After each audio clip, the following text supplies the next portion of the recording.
So we are clear about, why this rather silly sounding acronym, but to my mind it's work. I quickly go over, okay, am I being very specific? Is it measurable? Can I measure it? So, however silly it sounds, personally, it has always helped me. Just to make sure that, I'm being very, very clear. Then it's easy for me to convey it to the team. I know exactly what needs to get done. I know whether I'm on track or not. Right? So, we answered a lot of these questions. How do we really set goals? First, to be very, very clear about what we want to do. So, was it awareness? Was it increasing population?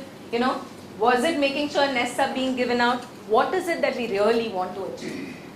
Then second is, how will we do that? Defining the process very clearly, right? Which answers your question. Suppose, intervening with one person, right? One vision impaired person, and rehabilitating this one person is going to take a fair amount of time. But I know the process very clearly.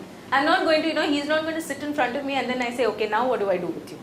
As long as we're not doing that and we know the process very, very clearly, that will give us an indication of how much is possible. The how much question, it gives you an, yeah, sure. I'm sorry I came in late and I might miss. Can I just finish with that and then I'll come back to you? Okay, sure. Yeah, thanks. Because I've been told that the flow cannot be interrupted. So, how will we kind of defining the process very, very clearly? And this, I would believe, is really critical. So, your production, for example, like you said, you've gone through the other objective. Who will be producing which products?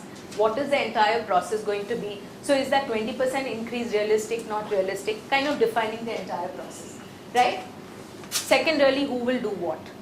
Do I have the resources? If I'm saying 1500 children, right? Do I have the resources to reach out to 15? Do I have enough people who will actually go and do the screening?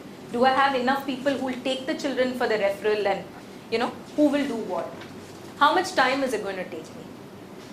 Clarity of process. If I know the people, I know how much time is it going to take me. How much is it going to cost me? Do I have the budgets? Do I have the money to do whatever I'm planning to do? Right? And then based on all of that, you're setting realistic expectations. And like I said, the term minimum is probably a fairly low denominator. I would go for realistic. A little higher than minimum so that you're pushing yourself. At the end of the day, we want to ensure that, our goals as not-for-profits is to ensure that we are extinct. Right? We want to ensure that it's a better place and then we can go away saying our job is being done. So how do we ensure that we're pushing that envelope just that little bit? Setting it a little higher than minimum, but at the same time not so high that we end up feeling at the end of the year saying, oh my God, I've not done anything. But making it, pushing it more towards realistically what is going to be possible.